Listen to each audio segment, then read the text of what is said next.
16 दिसंबर मेरा ख्याल है 1971 को ढाका के रेस कोर्स मैदान में पाकिस्तानी आर्मी का सरेंडर हुआ, जब जनरल नियाज़ी ने हमारे जो जनरल अरोड़ा थे उनके सामने वो अपनी यहाँ से फीतियाँ फाड़ के अपनी तलवार या अपनी पिस्तौल उनको दे दी। तो उस बात को देख के जुल्फ़िकार अली भुट्टो के सीने में आग लग गई। उसका नाम रखा प्रोजेक्ट 706। अच्छा, अब ये प्रोजेक्ट 706 इसलिए रखा कि 706 नंबर जो है वो क्रिश्चियन ईरा में ईसा के पैदाइश के बाद 706 साल बाद एक अरब जनरल था जिसने कि सेंट्रल एशिया में फतेह प्राप्त की। जिस गांव से पाब्लो एस्कोबार आता था उन्होंने वहाँ पे भी ब्रांच खोली और उस ब्रांच की जो डिपॉजिट्स थे वो बड़े बड़े शहरों के ब्रांच के डिपॉजिट से भी ज़्यादा थे। तो पाब्लो एस्कोबार का पैसा उसमें था। पाब्लो एस्कोबार का पैसा था। एस्कोबार का पैसा पाकिस्तान के परमाणु बम में भी लगा। तो राजीव गांधी है, इसको कैसे ख़त्म किया जाए, क्योंकि इसके जो जनरल्स हैं उन्होंने ऐसे ज़बरदस्त ये ऑपरेशन कर दिए तो हमारा क्या होगा। तो फिर वो 2 महीने के अंदर अंदर, जबकि ये कुलदीप नैयर साहब गए पाकिस्तान और उन्होंने इंटरव्यू किया जनरल ये डॉक्टर ए क्यू खान के साथ, और ए क्यू खान ने कुछ पहले बात नहीं की तो उन्होंने ए क्यू खान को कहा कि जो इंडिया के एटॉमिक एनर्जी चीफ हैं डॉक्टर राजा रमन्ना, उन्होंने कहा ए क्यू खान तो बकवास है, इसका कोई बॉम्ब नहीं है, ये तो फुलझड़ी है। तो उसने कहा नहीं, मैं सबूत दे सकता हूँ, हमारे पास बॉम्ब है। तो उसके 1.5 महीने बाद में अप्रैल 1987 में बोफोर्स का खुलासा हुआ। अब सवाल ये पैदा होता है कि बोफोर्स का खुलासा इसलिए हुआ राजीव गांधी की सरकार को गिराने के लिए, कमज़ोर करने के लिए, ताकि वो चाइना और पाकिस्तान के खिलाफ कुछ आगे जाके कुछ ना करे। ओसामा बिन लादेन उस वक्त आपने लिखा जिहाद जो चल रहा था रशियंस के खिलाफ, उससे थोड़ा बोर हो गया था, थका हुआ था, कोई नया काम मिल नहीं रहा था। और फिर आपने ये भी लिखा कि नवाज शरीफ से मुलाकात कराई, मीटिंग कराई ओसामा की मीटिंग कराई, और ओसामा ने एक शर्त रखी कि वो $10 मिलियन तब देगा जो नवाज शरीफ जब ये कबूल करेगा और वायदा करेगा कि पाकिस्तान को शरिया का नीचे ले आएगा। एक तसल्ली है कि जो अमेरिका में पहला जो बम फटेगा वो पाकिस्तानी होगा। हिंदुस्तान और पाकिस्तान दोनों परमाणु शक्ति संपन्न राष्ट्र हैं, और ये एक बड़ा कारण है कि दोनों देश एक दूसरे को थोड़ी आंखें तो दिखाते हैं, आंखें तो तरेरते हैं, लेकिन सीधा हमला, सीधा युद्ध अब थोड़ा मुश्किल हो गया है। बात अच्छी है। इसको इस तरह भी देखा जाता है कि यदि दुनिया में सबके पास ही परमाणु बम हो तो शायद युद्ध ही ना हो। हालांकि दूसरा पहलू ये है कि कितनी बार दुनिया बर्बाद होगी। खैर, एक बात है जिस पर आज का पॉडकास्ट हमने करने की सोची, वो ये कि हम सबको मालूम है कि हमारे पास परमाणु बम है। इसकी कहानी बहुत सीधी भी है, लेकिन हिंदुस्तान का परमाणु बम बनने की कहानी जितनी सीधी है, जितनी सरल है, पाकिस्तान का परमाणु बम बनने की कहानी उतनी ही जटिल है। इसमें बहुत सारे किरदार हैं। इनफैक्ट दुनिया के ऐसे ऐसे किरदार शामिल हैं जिनके नाम आपने सुने होंगे, लेकिन एक ही कहानी में शामिल हैं ये सोचा भी नहीं होगा। एक किताब मेरे हाथ में है, नाम है the bomb, the bank, the mullah and the poppies. लिखी है इकबाल चंद मल्होत्रा ने। इकबाल जी मेरे साथ हैं और इससे पहले कई दफ़े पढ़ाकू नितिन में उन्होंने हमारा साथ दिया है। हमने चीन पर, कश्मीर पर बात की है, लेकिन आज बात करनी है पाकिस्तान के परमाणु बम की, उसके बनने की कहानी की। इसके पहले इकबाल जी ने कई किताबें लिखी, क्या गजब किताब है सभी। Kashmir's untold story, red fear, the China threat, dark secrets. और इसके अलावा इकबाल जी का एक परिचय ये भी है कि मशहूर डॉक्यूमेंट्री मेकर हैं। आपकी जो फिल्में हैं वो मैंने दुनिया के जाने कौन कौन से चैनल्स पर, और जब मैं देख रहा था कहाँ कहाँ मिलती हैं, बस क्या ही बताऊँ, ढूंढनी चाहिए, देखनी चाहिए। ये स्ट्रॉन्ग रिकमेंडेशन है पॉडकास्ट की शुरुआत में ही। और इस किताब को तो 100% पढ़ा जाना चाहिए। मेरा ख्याल है 200 पेज की भी नहीं है, लेकिन रेफरेंसेस बेशुमार है। 70,000 वर्ड्स हैं। बाप रे, इतनी लोडेड किताब मैंने बहुत दिन बाद पढ़ी, सच बताऊँ आपको। और हर पेज पर जितने नाम हैं, हर पेज पर इंस्टीट्यूशंस के नाम हैं, लोगों के नाम हैं, तो मुझे कई बार लग रहा था कि बीच बीच में थोड़ा साइड में रखकर गूगल किया जाए, क्योंकि कई ऐसे नाम हैं जो मैंने सुने पढ़े हैं, लेकिन ये मालूम नहीं था कि पाकिस्तान के बम बनने की कहानी में भी ये शामिल हो सकते हैं। तो मुझे तो पहले ये बताइए, हमारे बम बनने की शुरुआत तो, परमाणु बम बनने की शुरुआत 47 के बाद ही हो गई थी, लेकिन पाकिस्तान को कब ये ख्वाब आया कि चलो एक इस्लामिक बम बनाते हैं? वो कहते हैं इस्लामिक बम। पाकिस्तान को ये ख्वाब आया जब कि 16 दिसंबर मेरा ख्याल है 1971 को ढाका के रेस कोर्स मैदान में पाकिस्तानी आर्मी का सरेंडर हुआ।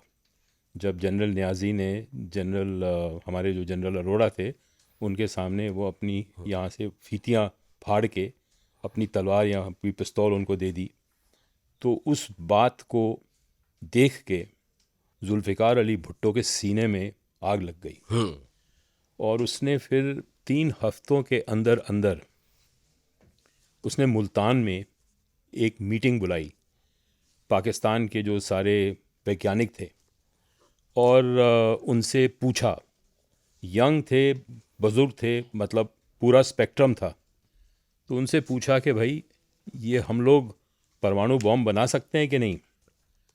तो ये थोड़ा विवाद हुआ और उसने कहा, भुट्टो ने उसके बाद कहा कि भाई आप ऐसा करो, एक पेपर बनाओ और मुझे बताओ, मैं अब यहाँ से जा रहा हूँ पैसा इकट्ठा करने के लिए। तो भुट्टो के साथ पाकिस्तान के गुलाम इशक खान थे जो कि बाद में प्रेसिडेंट बने थे, हाँ, बेनज़ीर के और वक्त। वो इंडियन सिविल सर्विस आईसीएस के बड़े पहुँचे हुए अफसर थे। मेरा ख्याल है 1940 के बैच के थे आईसीएस। और जिस तरह से ही वॉज एक्चुअली, वो कहते हैं ना अंग्रेज़ी में, the keeper of the secret keys of Pakistan.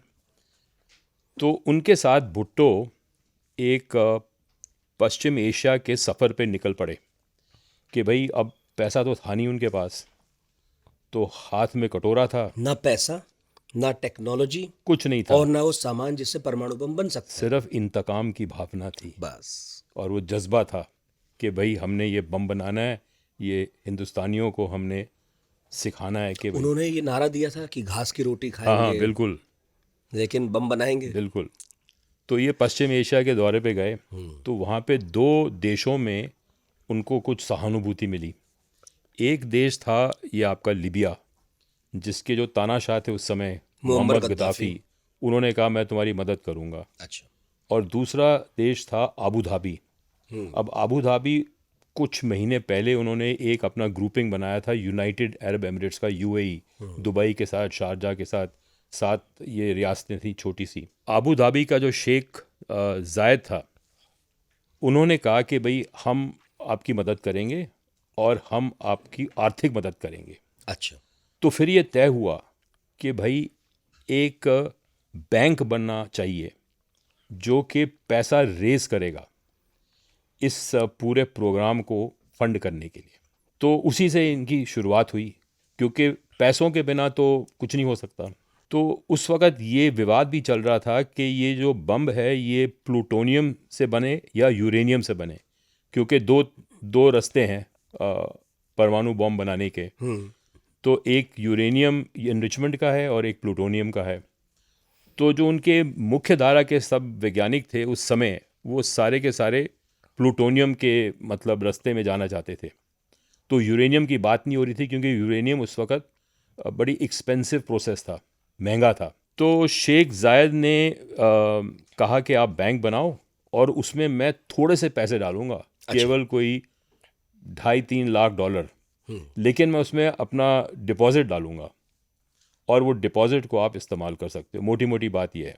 तो उस समय ये सवाल उठा कि इस बैंक को कौन चलाएगा, उसका चेयरमैन कौन बनेगा।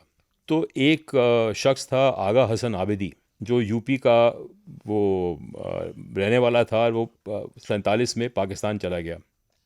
तो वो यूनाइटेड बैंक लिमिटेड का उस वक़्त चेयरमैन था, और उसको पाकिस्तान इंटेलिजेंस ब्यूरो के जो चीफ थे 1965 में, अयूब बख्श अवान, उन्होंने उसकी मदद ली थी हवाला के ज़रिए पैसा भेजने को कश्मीर में जो टेररिस्ट सेल्स पाकिस्तानियों ने शुरू किए थे।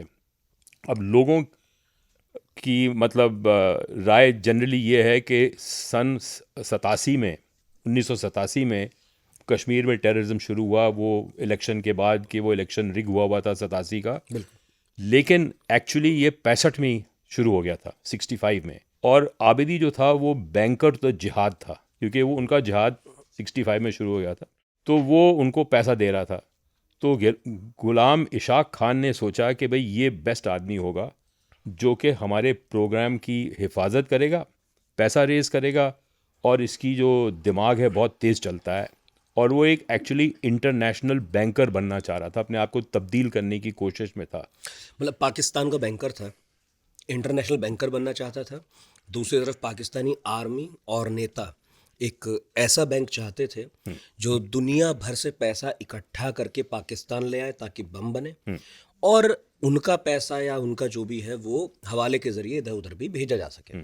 और इसके लिए आपने कहा कि सबसे पहले यूएई से पैसा आया, उससे क्रेडिबिलिटी बढ़ी। और साथ में क्या हुआ, इत्तेफाक से ये जहाँ पे कराची में इनका दफ्तर था यूनियन बैंक का, वहाँ पे जो ये आबदी था वो बैंक ऑफ अमेरिका का भी दफ्तर था उसी बिल्डिंग में। अच्छा। और जो उनका अमेरिकन रिप्रेजेंटेटिव था उसके साथ में आबदी कभी कभार लंच खाता था। तो उसने कहा कि मैं तुमको ना बैंक ऑफ अमेरिका को मिडिल ईस्ट में अभी जो ये सारा ये 73 के बाद में ये ताज़ा ताज़ा तेल निकला था, ओपेक बना था, तो उसने कहा मैं आपको वहाँ से डिपॉजिट दिलवा सकता हूँ, तो मेरी मीटिंग करा दो टॉम क्लॉजन के साथ में जो बैंक ऑफ अमेरिका का चेयरमैन था। अच्छा। तो आबदी अमेरिका गया, उसने क्लॉजन से बात की, तो क्लॉजन ने $2-3 लाख कमिट किए कि मैं इस बैंक में थोड़ी सी इक्विटी डाल दूंगा। हम भी डाल देंगे। तो उनका नाम हो गया बैंक ऑफ अमेरिका का, और शेख जायद का नाम हो गया आबू धाबी का। तो उनको रिस्पेक्टेबिलिटी, क्रेडिबिलिटी मिल गई। तो उससे उनकी बैंक की कहानी शुरू हुई।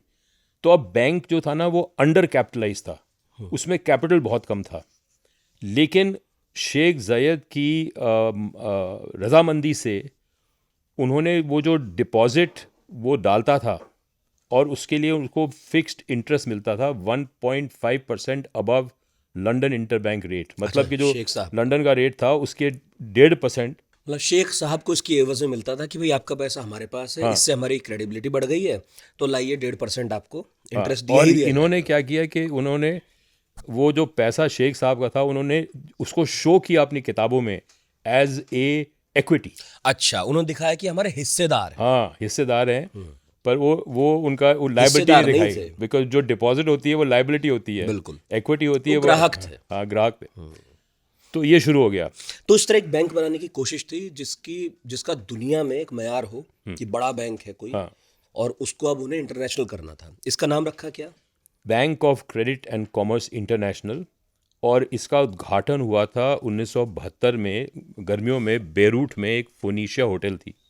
वहाँ पे जितने इनके मुहाजिर थे सारे इंडिया के आए हुए पाकिस्तानी बैंकर्स सन 47 के बाद वहाँ पे वो सारे इकट्ठे हुए, तो बड़ा भारी वहाँ पार्टी हुई, लॉन्च पार्टी हुई, और ये बैंक का उद्घाटन हो गया। शॉर्ट फॉर्म में कहते हैं BCCI जी। अब इंटरेस्टिंग बात ये है कि इस बैंक का कोई फिक्स लोकेशन नहीं था। जैसे कोई कहते हैं ना कि स्टेट बैंक आ गया बॉम्बे में, रिजर्व बैंक का बॉम्बे में हेडक्वार्टर्स है, तो इनका हेडक्वार्टर कहीं नहीं था। अच्छा। इनका बेसिकली टैक्स हेवंस में इधर उधर घूम घुमा के सब कुछ किया हुआ था, तो चलता फिरता बैंक था। तो उन्हीं दिनों में फिर क्या हुआ कि ये एक डॉक्टर अब्दुल कादिर खान थे जो हॉलैंड में काम कर रहे थे। उनको ये खबर मिली कि ये पाकिस्तानी साइंटिस्ट जो हैं ये बॉम्ब बना रहे हैं। तो उन्होंने कहा कि भाई ये जहाँ मैं काम कर रहा हूँ वहाँ पे यूरेनियम एनरिचमेंट की टेक्नोलॉजी है और अब उसका कॉस्ट बड़ा कम हो गया है। अच्छा। और पाकिस्तान में एक यूरेनियम की कान है, तो वहाँ से बड़ी सस्ती तरीके से ये बॉम्ब बन सकता है। तो उन्होंने भुट्टो को चिट्ठियाँ लिखी। अच्छा। और भुट्टो ने फिर उसके ऊपर विचार किया और फिर जाके 1976 में उन्होंने कहा कि भाई इसको ओके कर दो कि हम अब्दुल कादिर खान के ज़रिए ये बॉम्ब बनाएंगे। अब उनके विजन पे चले, उनके विजन पे फाइनली वही पाकिस्तान के परमाणु बम के जनक भी कहे जाते हैं। तो ये उन्होंने फिर क्या किया कि उसका नाम रखा प्रोजेक्ट 706। अच्छा। अब ये प्रोजेक्ट 706 इसलिए रखा कि 706 नंबर जो है वो क्रिश्चियन ईरा में ईसा के पैदाइश के बाद 706 साल बाद एक अरब जनरल था जिसने कि सेंट्रल एशिया में फतेह प्राप्त की। उसने बुखारा को कॉन्कर किया, जीता। तो उन्होंने कहा कि ये उसी तरह से ये फतेह प्राप्त करेंगे हम। 706 नंबर इन्होंने प्रोजेक्ट उसको नंबर दे दिया। अच्छा। तो उनका काम शुरू हो गया। ठीक है। और साथ साथ में ये BCCI बैंक का भी काम शुरू हो गया। वो क्योंकि वो ऑयल बूम था 73 के बाद, तो ये डिपॉजिट्स आते गए, वो ब्याज देते गए और डिपॉजिट्स लेके उन्होंने और ब्याज दिया। तो जैसे कहते हैं ना अंग्रेजी में, एक पॉन्जी स्कीम था जिसका कि एक आप समझिए रिवर्स पिरामिड था और वो कभी भी गिर सकता था। मतलब वो जो बैंक था बैंकिंग के बेसिक रूल्स पर नहीं चल रहा था ना बेसिकली उसका काम तो ये था कि पाकिस्तान के इस प्रोजेक्ट को हम फंड करें। अब वो जैसे तैसे जहां से आए वैसे करना है। हाँ, और साथ में हम भी अमीर बन जाएं। हाँ मतलब अपनी महत्वाकांक्षा मतलब जो तो थी। लड्डू खाएंगे तो उसकी बूंदी तो हमारे पास में है। हाँ हम भाई वो तो बैंकर्स थे, उनकी महत्वाकांक्षा थी ही। अच्छा, तो फिर AQ खान साहब तो बाहर थे, फिर कब आए, लौटे, क्या हुआ? नहीं, AQ खान तो फिर 1976 में आए, 1976 में तो प्रोजेक्ट 706 शुरू हो गया। आ गए। तो उनकी डिमांड बढ़ती गई और वो सारा स्मगलिंग बेस था कि हम ये किस तरह से टेक्नोलॉजी और इक्विपमेंट पश्चिम यूरोप से चुरा के खरीद के साम दाम दंड भेद का प्रयोग करके किसी तरह से हम ये सारा टेक्नोलॉजी और ये सारे मटेरियल्स, क्योंकि पाकिस्तान का कोई इंडस्ट्रियल बेस था नहीं, तो सारे मटेरियल्स हम यहाँ पे ले आए और हमारे पास टेक्नोलॉजी है और हम बम बनाएंगे। अब इस दौरान क्या हुआ कि 1979 में जो ये ओपेक का जो ये तेल का कार्टेल बना था, उसने तेल की कीमतें इतनी हाई ले गए कि वो organisation of economic cooperation and development ने उन 6 सालों में के दरमियान 73 से 79 तक तेल की डिमांड दुनिया में कम कर दी। अच्छा, तो 6 साल के अंदर में डेली कंजम्पशन तेल का 10.2 मिलियन बैरल्स कम हो गया। कीमत ऊपर थी, हाई थी, हाँ। लेकिन कम हो गया, खरीदना बंद हो गया और ऑल्टरनेट फ्यूल्स आ गए। साथ में नॉन ओपेक कंट्रीज में तेल की डिस्कवरी हो गई। अच्छा, तो उधर से खरीद नॉर्थ लिया। सी में डिस्कवरी हो गई, ब्रिटेन का तेल आया, नॉर्वे का तेल आया।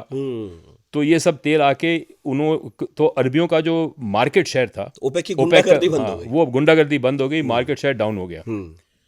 तो उन्होंने कहा यार अब ये है कि ये तेल के इतने डिपॉजिट आ नहीं रहे, जब डिपॉजिट नहीं आएंगे तो हम जो पुराने डिपॉजिटर है उनको ब्याज कैसे देंगे? ब्याज तो वैसे तो ही अब नए मार्केट ढूंढो। अच्छा, तो उन दिनों में एक वहाँ पे जनरल था, लेफ्टिनेंट जनरल फजले हक। वो जनरल जिया का खास आदमी था, जिनके बारे में आपने लिखा भी है, बड़े खूबसूरत थे, मतलब महंगा वो सिगार कहते ना पीते थे। तड़ीबाज टाइप आदमी था। हाँ। पाइप पीता था और वो बड़ा शौकीन आदमी था। हाँ। तो उसने ये स्टडी की थी कि वियतनाम के युद्ध में जो हफीम था उसने ये अमेरिकन फ़ौजों का मनोबल बड़ा कमज़ोर कर दिया और उनकी मोटिवेशन कम हो गई। अच्छा, अमेरिकी सैनिक अफीमची हो गए थे। हफीमची हो गए थे काफ़ी सारे। तो उसने कहा क्यों नहीं। इस दौरान एक और 2 घटनाएं हुई। एक तो ईरान में क्रांति हो गई, वो खुमैनी सत्ता में आया, और दूसरा सोवियत रूस ने अफगानिस्तान में घुस गया। अफगानिस्तान में घुस 1979 गए, जिसे आप 79 कहते के हैं बारे कि में। बड़ा अहम साल है दुनिया के लिए। हाँ, तो उस वक्त फजले हक ने कहा कि जो ये रूसी घुस गए यहाँ पे, तो जिस तरह से नॉर्थ वियतनामीज ने अमेरिकन सैनिकों को हफीमची बनाया, हम रूसी सैनिकों को हफीमची बना देते हम इन्हें हैं देते हैं। और साथ में अमेरिका को भी देते हैं। तो उसने फिर प्रोग्राम बनाया कि भाई हम ये जो हफीम की फसल उग रही है अफगानिस्तान में, उसको हम क्यों ना सीधा हेरोइन में रिफाइन कर दे पाकिस्तान में। अच्छा, तो उसने ये स्कीम आबदी के साथ डिस्कस की, उन्होंने फिर ISI के साथ डिस्कस की वाह। और जनरल जिया से डिस्कस किया, क्योंकि वो सत्ता में आ गए थे उस वक्त। तो बैंकर्स, नेता, आर्मी सब अफीम उगाने में लग गए, अफीम उगाने में लग गए, पैसा वसूल करने में लग गए। बस, और बेच रहे हैं। तो जब ये हो रहा था तो उन्होंने और अपना जाल फैलाया, तो देखा कि दुनिया में एक्चुअली हेरोइन जो है उतना तेज़ी से बिक नहीं रहा जितनी तेज़ी से अमेरिका में कोकेन की आग लगी हुई है। आपने नेटफ्लिक्स में वो सीरियल देखा होगा नार्कोस। तो वो नार्कोस का जो इलाका था, उन्होंने कहा कि भाई हम यहाँ पे जाते हैं। अच्छा, तो जैसे क्रिस्टोफर कोलंबस गया भारत की खोज में, वैसे वो खोज में गए दक्षिण अमेरिका कि ये कोकेन के धंधे में हम कैसे घुसें। उनसे बात कर रहे हैं। उनसे बात करने, उनका पैसा लॉन्डर करने में, वॉशिंग मशीन में डाल के उसको साफ करने में। अच्छा, उन्होंने सोचा बैंक तो है ही, हाँ, लाओ इनका भी लेते हैं पैसा। हाँ, और इनके डिपॉजिट ले लेते हैं, इनके डिपॉजिट से हम बाकियों का ब्याज देंगे और इनको बेवकूफ़ बनाएंगे क्योंकि इनका इतना पैसा बन रहा है। भाई नार्कोस में भी और अलग भी हमने पढ़ा, मतलब पाब्लो एस्कोबार और एल चैपो, इनके पास तो हाँ, अथाह पैसा था। बेइंतहा। मतलब वो देश की सरकारें उनके आगे बिल्कुल कर्ज माफ करवा लिया था उसने देश की सरकार। इसी बिल्कुल। एवज में तो पाब्लो एस्कोबार जेल नहीं गया था, बल्कि उसने कहा मैं अपनी जेल खुद बना लूंगा और सरकार का कितना कर्ज है मुझे बताओ, माफ करवाता हूँ, मैं देता हूँ पैसा, इतना पैसा। तो इन्होंने फिर वहाँ पे कोलंबिया का जो फाइनेंस मिनिस्टर था एक्स, उसके ज़रिए एक बैंक खरीदा और उस बैंक को फिर इन्होंने अपने बैंक में मर्ज किया, बीसीसीआई BCCI कोलंबिया बन गया। और वहाँ पे उन्होंने 31 ब्रांचेस खोले कोलंबिया में। और जिस गांव से पाब्लो एस्कोबार आता था उन्होंने वहाँ पे भी ब्रांच खोली, और उस ब्रांच की जो डिपॉजिट्स थे वो बड़े बड़े शहरों के ब्रांच के डिपॉजिट से भी ज़्यादा थे। तो पाब्लो एस्कोबार का पैसा उसमें था, पाब्लो एस्कोबार का पैसा था। ना एस्कोबार का पैसा पाकिस्तान के परमाणु बम में भी लगा। परमाणु बम में लगा, क्योंकि वो सारा जो कोकेन का पैसा आया था अमेरिका से, जो वहाँ पे एडिक्ट्स थे वो उसको खरीद रहे थे, और वो नोट पे नोट, बोरियों के बोरियों भर के आ रहे थे। एस्कोबार को मिल रहे थे। तो इनके जो ये अवान साहब थे, जो पाकिस्तान इंटेलिजेंस ब्यूरो के वो चीफ थे, उनका बेटा अमजद अवान, वो इनके साउथ अमेरिकन जो ये पूरी धंधा था, हाँ, कार्टेल्स उसका वो नंबर 2 आदमी था, एक अकबर मेडलेन काली। हाँ हाँ, मेडलिन कार्ली को सर्विस करने के लिए। फिर ये जो मेडलिन कार्ली कार्टेल का जो हफीम था वो पहले पनामा जाता था बाय सी, और वहाँ से बाय एयर जाता था यूएसए में सीक्रेटली। अच्छा, तो उन्होंने फिर नोरिएगा को भी पटाया, जो तानाशाह था पनामा का। और उन्होंने कहा कि भाई हम तुमको बैंकिंग कराएंगे, तुम्हारा पैसा हम वॉशिंग मशीन में डाल उसे भी देंगे। शामिल कर लिया उसको भी शामिल कर दिया, उसको भी लपेट में ले लिया। भाई। पाकिस्तानियों में दिमाग तो है बहुत ज़बरदस्त। और इस मामले में ज्यादा है। उस दौरान ये जब लड़ाई हो रही थी अफगानिस्तान में और अमेरिका घुस गया, CIA घुस गया, तो जॉर्ज बुश जो था सीनियर, जो बाद में राष्ट्रपति बना, वो उस वक्त CIA का डायरेक्टर था। हाँ, तो वो भी उसने भी इस बैंक को इस्तेमाल किया कि भाई हम ये जो सारा जिहाद है अब रूसियों के खिलाफ, उसको फंड करने के लिए जो पैसा आ रहा था सऊदी अरेबिया से और अमेरिका से, वो इस बैंक के जरिए मुजाहिदीन को जा रहा था। वो इस बैंक में पैसा डालते थे। बैंक में पैसे डालते थे। जॉर्ज बुश का भी अकाउंट था अपने पेरिस नाम में, से अपने account नाम था, जो बाद में बंद करना पड़ा। वाह, तो मतलब ये सारे के सारे लोग जो थे इस खिचड़ी में मिले हुए थे। मतलब बीसीसीआई इस हिसाब से दुनिया का सबसे भ्रष्ट और मतलब और अनैतिक बैंक रहा होगा। ये तो मतलब ये तो हिस्ट्री में आज तक कोई भी ऐसा बैंक जिसके जिसे कहते हैं ना कोई दीन ईमान नहीं था, no scruples, no morality, nothing. तो उसका एकमात्र उद्देश्य ये था कि पाकिस्तान को परमाणु बम बनाना है, पाकिस्तान को परमाणु बम बनाना है, उसके लिए और गुंडे बदमाश जिसका पैसा मिलता हो ले लो एवरीथिंग और इज लगा fair in love and war. सब कुछ कर लो। क्या इंटरेस्टिंग कहानी है। इन सब वही मैं कह रहा था कि इन सब किरदारों के नाम हमने इधर उधर अलग अलग कहानियों में तो सुने हैं, एक ही कहानी में सब शामिल है ये नहीं पता। अब ये नार्कोस की जो कहानी है ना, अब इसको इनको मॉडिफाई करना चाहिए कि ये वो पाकिस्तानी एंगल है वो दिखाना चाहिए, इसे भी डालो उसमें। इसी पे डालो, और वो बॉम्ब की कहानी भी डालो, और ये हफीम की कहानी भी डालो, क्योंकि वो तो सिर्फ कोकेन की बात कर रहे हैं, सही में। लेकिन उनके जो नेटवर्क्स थे उन्होंने इनका हफीम भी वहाँ मार्केट किया। तो इनके पास, ये बैंक के पास एक शिपिंग कंपनी थी गोकुल शिपिंग करके, उसके 200 जहाज़ थे। तो क्योंकि जो आप हफीम के धंधे में घुसोगे तो आपको सप्लाई भी करनी पड़ेगी ना, तो सप्लाई ट्रांसपोर्टेशन कैसे करोगे? तो बाई सी जाता था।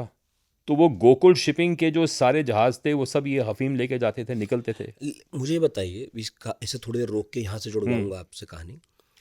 आप कह रहे हैं पाकिस्तान में भी इसकी खेती होती थी, अफगानिस्तान पाकिस्तान में, हाँ, वो जो हफीम एक- की खेती। हाँ हाँ, वो जो बॉर्डर है अफगानिस्तान, तो हमने इतिहास में पढ़ा बहुत पहले से अफीम वगैरह उगाता था, लेकिन अफगानिस्तान पाकिस्तान के बॉर्डर पर भी आईएसआई ने शुरू करा दिया था। और साथ में लेफ्टिनेंट जनरल फजले हक ने 200 रिफाइनरीज खड़ी कर दी वहाँ पे, उनको बीसीसीआई ने फंडिंग दी, और वो जो हफीम आता था उसको कन्वर्ट करते थे हेरोइन में। हेरोइन में। तो और ये वो स- एंड प्रोडक्ट था, हाँ। जो कि फिर मार्केट हो रहा था। हाँ, और उसमें उन्होंने बकायदा ब्रांडिंग भी की। एक अच्छा। ब्रांड था स्मोक द सोवियट्स आउट, वाह और एक ब्रांड था चाइना वाइट। वाह, नाम रख दिए, बड़े नाम रख दिए, ब्रांडिंग हुई बकायदा, फोटो वोटो लगा के बेच। मार्केट स्टडी करते थे। तो उनसे पूछते भी थे ये कोलंबियन से, कि मेडलिन कार्टेल से, कि भाई किस मार्केट में कोकेन ज़्यादा चलेगी, किस मार्केट में हेरोइन चलेगी। तो हेरोइन में और कोकेन में कंपटीशन नहीं होना चाहिए, मार्केट का दायरा फैलना चाहिए। ओफो। तो ये पूरी की पूरी प्लानिंग हुई। और जब इनको ये जेल में सज़ा मिली अमेरिका में, जब ये बैंक बंद हुआ, तो ये जो अकबर बिलग्रामी है और वो अमजद अवान है, उन्होंने ये कहा कि ये प्ली ली उन्होंने कि हम ये सब चीज़ें बता नहीं सकते, नहीं तो हमें मार दिया जाएगा। I cannot disclose these things. Bilgrami के बारे में आपने नहीं बताया। बिलग्रामी मतलब इतना मशहूर नहीं था जितना कि अमजद अवान था, लेकिन वो की आदमी था, उनका अहम आदमी था साउथ अमेरिका में, अच्छा, इस बैंक का। बैंक का। अच्छा, मैं यही सवाल पूछ रहा था कि आपने बताया कि वो जो बॉर्डर पे खेती हो रही थी अफीम की, तो सप्लाई कैसे होती थी, मतलब वहाँ जहाज तक पहुँचाना, ये वो कैसे चलता? पाकिस्तान आर्मी का जो ISI है, उसका एक नेशनल लॉजिस्टिक सेल था, अभी भी होगा। वो नेशनल लॉजिस्टिक सेल की जो ट्रक्स थी, वो कराची के बंदरगाह से हथियार जो आते थे सऊदी अरेबिया से, अमेरिका से, मुजाहिदीन को देने के लिए, रूसियों से लड़ने के लिए, हाँ। वो एक तरफ से कराची से हथियार लेके जाते थे बॉर्डर पे, और वहाँ से हफीम ले आते थे वापस कराची। और जिस जहाज में वो आते थे हथियार हथियार, आए, उसी से उसी अफीम जा जहाज रही में है। हफीम जा रही है वापस। और रास्ते में वो जहाज पहुंचता होगा जब, कहाँ पहुंचता था वो, कहाँ लेके जा रहा ये लेके जाते थे और साउथ अमेरिका। था? South Africa. साउथ इस बीच अमेरिका में वहाँ कोई पे देश पोर्ट उस थे, पर हाथ नहीं डाल रहा है, कुछ नहीं। कुछ नहीं। और वो CIA को पता था हाँ। कि भाई ये चल रहा है। उनका मकसद था कि ये सोवियत साम्राज्य को तोड़ना है, हमको उसको गिराना है, ख़त्म करना है। वो रेगन ने प्रण लिया था कि I have to destroy the Soviet Union. तो उसमें इन्होंने कहा ये जो साइड धंधा चल रहा है उसको चलने दो, क्योंकि हमारा मकसद तो ये सोवियत यूनियन को ख़त्म करना है।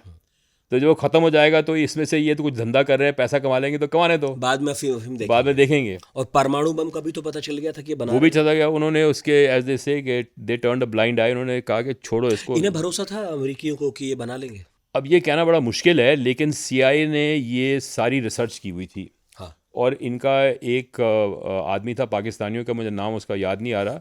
जब वो अमेरिका गया था तो उसने उनसे कहा कि, उन्होंने पूछा अमेरिकन ने कि भाई तुम ये बम क्यों बना रहे हो? उसने कहा हम तो बनाना ही है।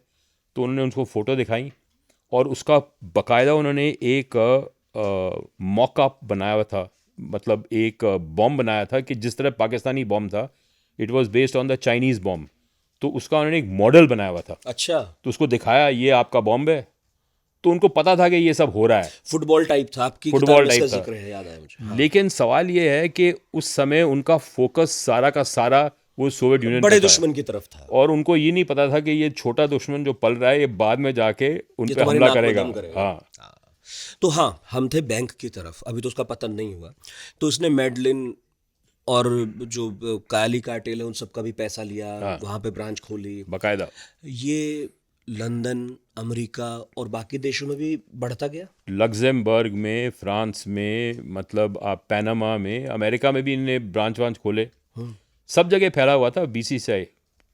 कई सैकड़ों ब्रांच थे, हांगकांग में भी था, ये सिंगापुर में था, दुबई में था, मिडल ईस्ट में था, सब जगह था। हमारी तरफ नहीं आया कभी इंडिया और इधर? इंडिया में था, बम्बई में में, भी था। बम्बई में ब्रांच था। जब मिसेस गांधी ने इनको परमिशन नहीं दी, पर बड़ी मुश्किल से इन्होंने परमिशन ली। और मनमोहन सिंह उस वक्त मेरा ख्याल है रिजर्व बैंक के गवर्नर थे शायद। तो उन्होंने कहा कि ये पाकिस्तानी बैंक है। उन लोगों ने कहा नहीं, पाकिस्तानी बैंक नहीं, इंटरनेशनल बैंक है। हाँ। तो उन्होंने उनको एक बड़ा रिस्ट्रिक्टेड लाइसेंस दिया था बॉम्बे में ऑपरेट करने के लिए। तो वहाँ से भी वो ये हवाले करते थे। हाँ? मतलब कि उसका main काम ही आपके ये पास था। ब्लैक का पैसा है, आप आ जाओ, हमें पैसा दे दो, हम आपका अकाउंट खोल देंगे तब तो बाहर। ट्रैक करना काफी मुश्किल रहा बहुत होगा। मुश्किल था, ये इंटरनेट वगैरह कुछ था नहीं, मोबाइल फोन, जब कंप्यूटर बैंक कुछ ही नहीं थे। शामिल हो जाए इस काम में, जिसका मेन काम पैसा इधर से उधर करना है, तो कौन पकड़े, कैसे पकड़े? और उन्होंने बड़े बड़े, मतलब हर कंट्री में जो बड़े बड़े फैमिलीज़ के बच्चे थे जो कि पढ़ के निकले थे यूनिवर्सिटी से, उनको उन्होंने बड़ी बड़ी नौकरियों पे हायर कर दिया था, ताकि पॉलिटिकल कनेक्शंस बने रहें, हम पे कोई बैंक हाथ ना गिरना लगाए। नहीं चाहिए। ना ना ना, बिल्कुल भी नहीं। भाई जब उन्हीं के बच्चे आप शामिल कर लोगे तो बैंक गिरने कैसे देंगे? इनफैक्ट क्या हुआ कि 1988 में जनरल जिया की हत्या के बाद या मृत्यु के बाद में, अरे उस पे आऊंगा मैं, बहुत इंटरेस्टिंग है। ये जो आबदी था, इसके उसको सदमा लगा, उसका हार्ट अटैक हुआ। हाँ।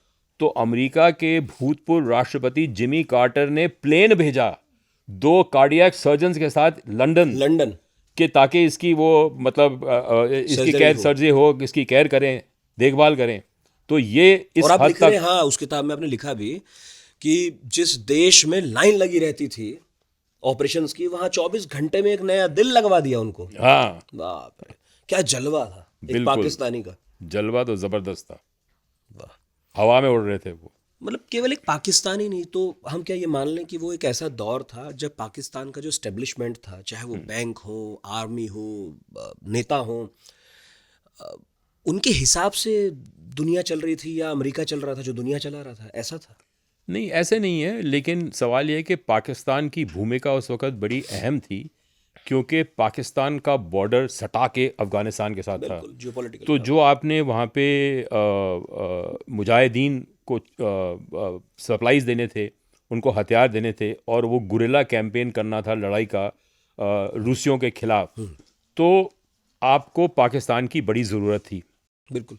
तो उन्होंने फिर पाकिस्तान को अपना मतलब जूनियर पार्टनर बना दिया, और पाकिस्तान ने ये सोचा कि भाई अब ये है कि हम महफूज हैं, हम पे कोई हाथ नहीं उठाएगा, जब तक इनको हमारी ज़रूरत है तब तक हमें कुछ नहीं कहेंगे, और तब तक हम अपना बम बना लें।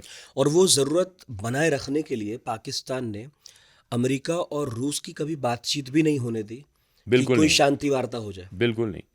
इनफैक्ट 1983 में इनका एक कोल्ड टेस्ट हुआ था, जैसे कोल्ड टेस्ट होता है, लेबोरेटरी टेस्ट होता है बॉम्ब का, वो चीन में हुआ। चीन भी इसमें शुरू से शामिल था। चीन बिल्कुल शुरू से शामिल था, क्योंकि देखिए चीन जो है, आप ये पीछे जाइए 1986 में। हाँ। 1986 में चीन ने घुसपैठ की अरुणाचल प्रदेश में। ये गर्मियों का टाइम था, जून जुलाई के समय। तो उस वक्त जनरल सुंदर जी थे आर्मी चीफ। उन्होंने एक ऑपरेशन लॉन्च किया, ऑपरेशन फैल्कन, और उसके तहत उन्होंने सेना भेजी अरुणाचल में, पैराड्रॉप करके हेलीकॉप्टर्स भेजे, और चीनियों को वहाँ पे कंटेन कर दिया। लेकिन चीनी पीछे नहीं हटे, और उस समय उन्होंने फिर कहा कि भाई ये लंबा कैंपेन चलेगा, तो उन्होंने ऑपरेशन का नाम बदल के ऑपरेशन चेकर बोर्ड कर दिया, और उन्होंने चीन का ज़बरदस्त सामना किया। ये 9-10 महीने तक सामना चलता रहा अरुणाचल प्रदेश में, ये समडुरोंग चू के पास। उस टाइम पे जनरल सुंदर जी के दिमाग में बात आई कि ये जो पाकिस्तानी हैं, ये अब कुछ ना कुछ करेंगे हमारे पश्चिम बॉर्डर पे, क्योंकि हमारी सेना उधर उधर लगी हुई है। तो उन्होंने कहा इनको हम प्रीएम्प्ट करें, और हम एक बड़ी भारी एक्सरसाइज करें, और जो हमको बॉर्डर पार करना हो हम पार कर भी सकते हैं। तो ऑपरेशन ब्रास टैक्स हुआ। अब ये ऑपरेशन ब्रास टैक्स और ऑपरेशन जो चेकर बोर्ड था, उन्होंने दोनों को बता दिया, चीनियों को और पाकिस्तानियों को, कि भाई एक ही टाइम पे कि ये इंडिया जो है वो 2 फ्रंट वॉर लड़ सकता है, उसमें ये क्षमता है। तो कभी ये मत सोचना है कि तुम उधर से और तुम इधर से आ जाओगे। तो अब उस वक्त इनके दिमाग में ये बात आई कि ये जो राजीव गांधी है, ये मेरी किताब में लिखा नहीं है, लेकिन मैंने आपको एक इसका सब प्लॉट बता रहा हूँ। दिमाग में बात है कि जो राजीव गांधी है, इसको कैसे ख़त्म किया जाए, क्योंकि इसके जो जनरल्स हैं उन्होंने ऐसे ज़बरदस्त ये ऑपरेशन कर दिए, तो हमारा क्या होगा।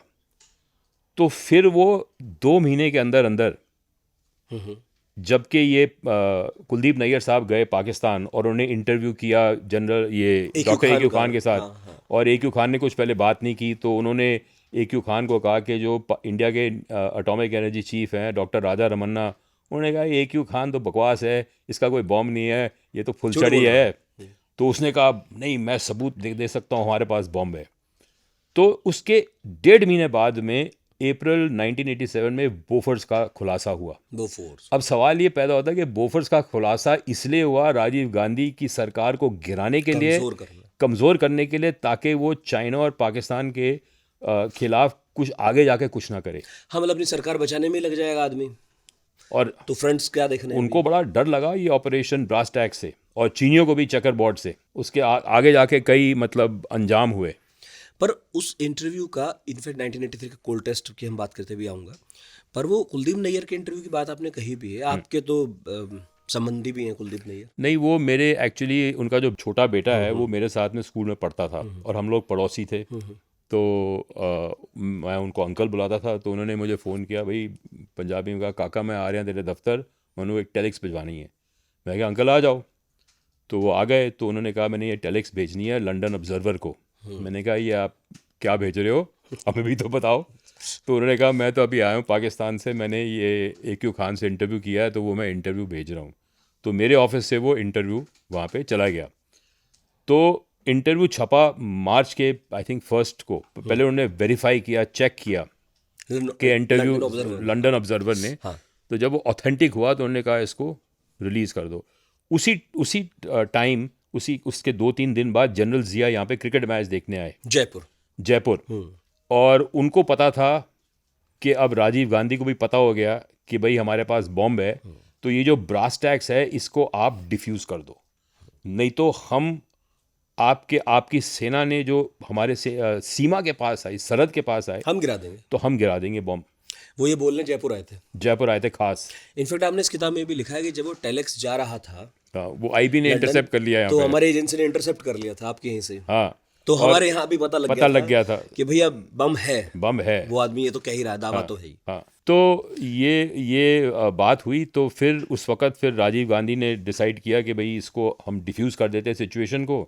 उन्होंने, मेरा ख्याल है, फिर अरुण सिंह जो वहाँ पे डिफेंस मिनिस्टर थे, दोस्त थे, उनको निकाला, उनकी रेजिग्नेशन ली, और जनरली उनको जनरल सुंदर जी को भी मतलब उनको बर्फ़ पे डाल दिया कि भाई अब ये सब चीज़ें मत करना, रहने दो।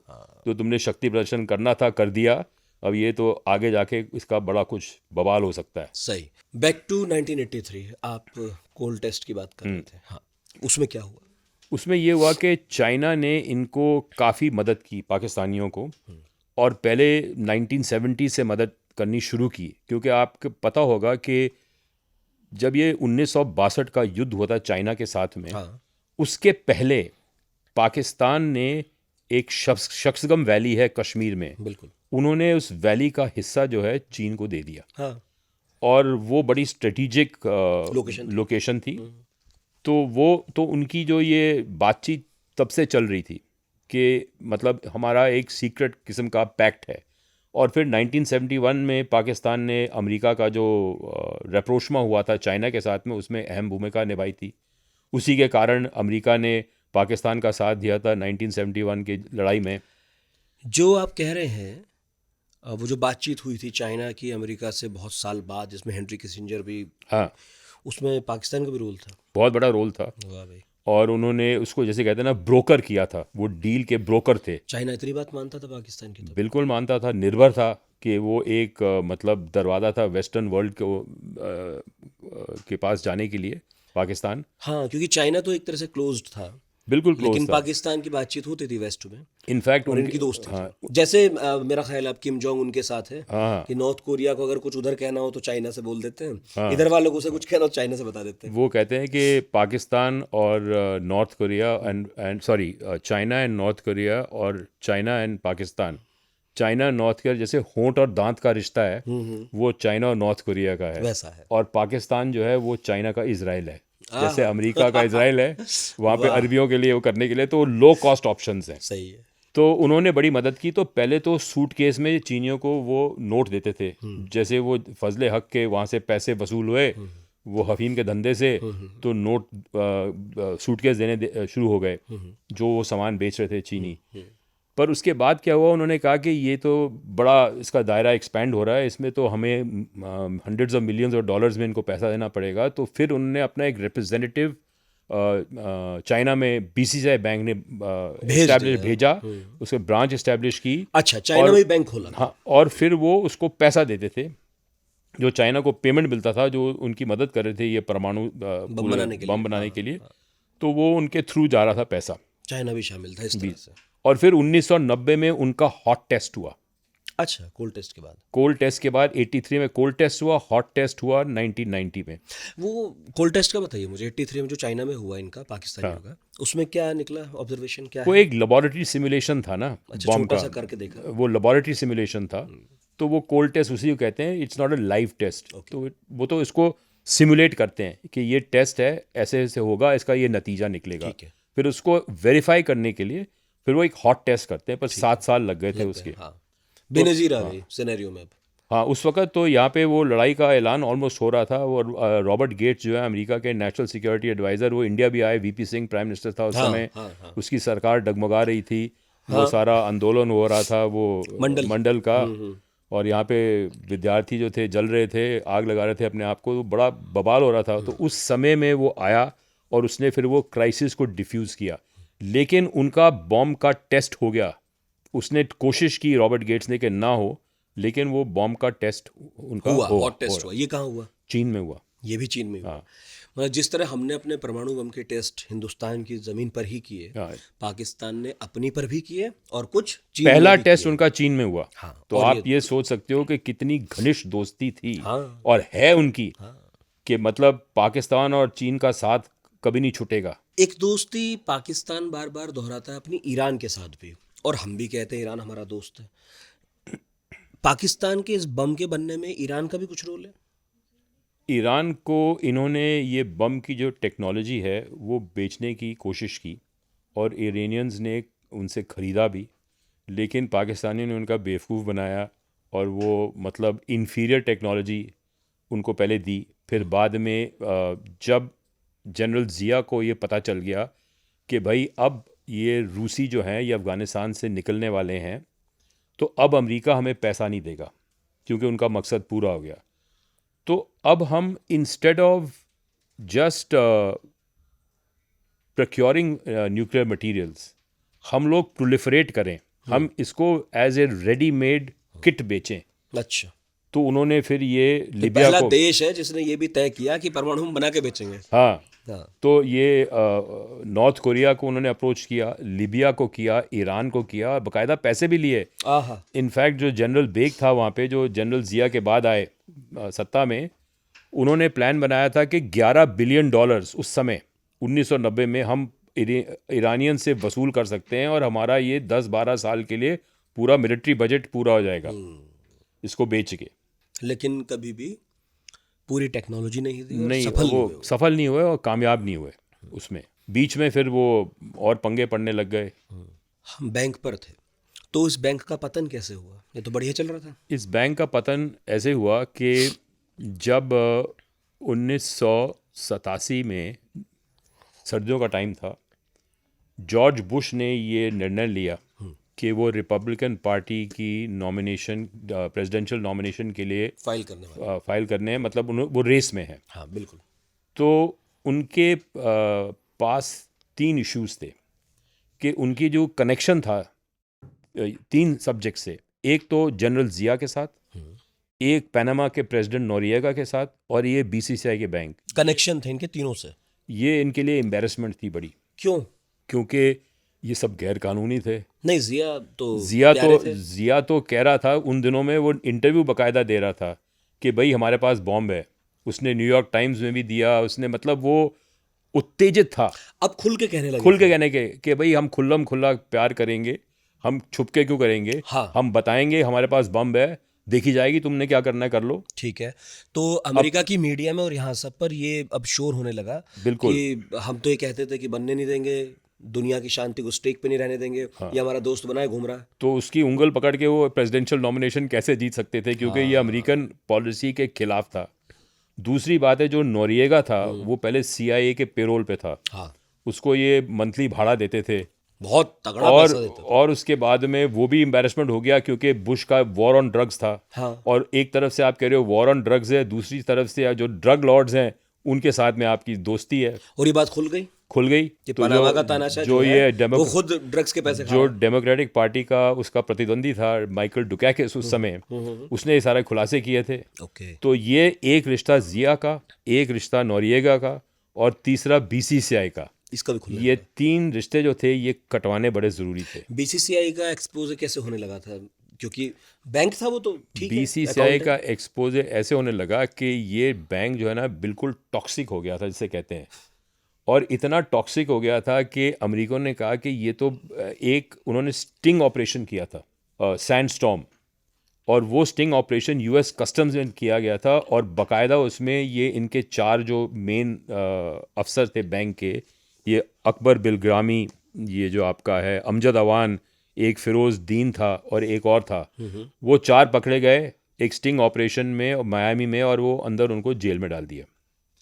अब सवाल ये हुआ कि वो कस्टम्स वाले ने एक लेवल पे इनको अरेस्ट कर दिया, दूसरे लेवल पे ऊपर से उसको फटकार लगी कि तुमने ये बंदे अरेस्ट क्यों किए, ये तो हमारे लिए भी काम कर रहे हैं। मतलब दोनों तरफ के काम कर रहे हैं, काला और सफ़ेद दोनों। तो उन्होंने कहा नहीं, इन्होंने तो कानून तोड़े हैं। तो फिर वो शशुपंज में पड़ गए कि अब क्या किया जाए, तो इसको कैसे रफा दफा किया जाए। तो इसलिए उनको एक किसे कहते हैं ना लिमिटेड केस में प्ली बार्गेन करके उनको उन्होंने रफा दफा किया बाहर कि इनको निकाला। सेंटेंस दे दो, ओके। सस्पेंडेड सेंटेंस दे दो, कुछ टाइम सर्व करेंगे जेल में और ये मामला ख़त्म करो और ये बैंक का लिक्विडेटर अपॉइंट करो, क्योंकि तब तक आबिदी जो है वो ऑलमोस्ट वो हो गया था, आधा जिंदा आधा मरा हुआ, उसके वो हार्ट 88 के हार्ट अटैक के बाद। अच्छा, इनफैक्ट आपकी किताब में एक फोटो है, टाइम मैगजीन ने भी छाप दिया था। द वर्ल्ड स्लीजिएस्ट बैंक, ओके, तो ये वो दौर है। वो दौर है। तो अब तो अपना पीछा छुड़ा नहीं। हाँ, तो फिर क्या हुआ कि 18 अगस्त 1988 को बुश ने रिपब्लिकन पार्टी की नॉमिनेशन जीती। उसके एक दिन पहले प्लेन क्रैश में जनरल जिया मर गया, और वो मरा तो जनरल बेग ने रातों रात मतलब कमान संभाल ली। पर वहाँ पे जो एक उनका कॉन्स्टिट्यूशनल लॉयर था शरीफुद्दीन पीरज़ादा, जो कि जनरल ज़िया का बड़ा क्लोज दोस्त था, उसने उसका पत्ता काट दिया। उसने कहा कि नहीं, हमारे संविधान में एक प्रावधान है कि जब ये पावर वैक्यूम होगा तो जो सेनेट है, उनका जो अपर हाउस है पार्लियामेंट का, जो राज्यसभा है, उसका जो वो है स्पीकर या सेक्रेटरी जनरल जो भी है, जो president of the senior senate, most हुआ वो बनेगा राष्ट्रपति। वो बनेगा, आप नहीं बनेंगे। तो वो बात फिर वो सेट हो गई। उसने कहा ये तो संविधान के खिलाफ है और ये तो सुप्रीम कोर्ट तुम्हारा स्ट्राइक डाउन करेगा, कू तो तुम्हारा चलेगा नहीं। तो फिर वो गुलाम इशाक खान बन गया प्रेसिडेंट। वही गुलाम शाह खान, वो जो उसने शुरुआत बैंक की थी, जो ड्रग्स का जो असल में खिलाड़ी थे इसके, जो मेन आप कह रहे खिलाड़ी, थे। The keeper of the keys, okay, वो दोबारा लौटे, अब से दोबारा लौटे, तो सत्ता में आ गए। और जनरल जिया ने ये जनरल बेग ने उनसे ये आश्वासन लिया कि भाई ये जो ड्रग्स का मामला है और ये जो न्यूक्लियर टेक्नोलॉजी बेचने का मामला है, इसमें कोई रुकावट नहीं होनी चाहिए। क्योंकि उस समय बेनज़ीर भुट्टो भी इलेक्शन के बाद में प्राइम मिनिस्टर बन गई थी।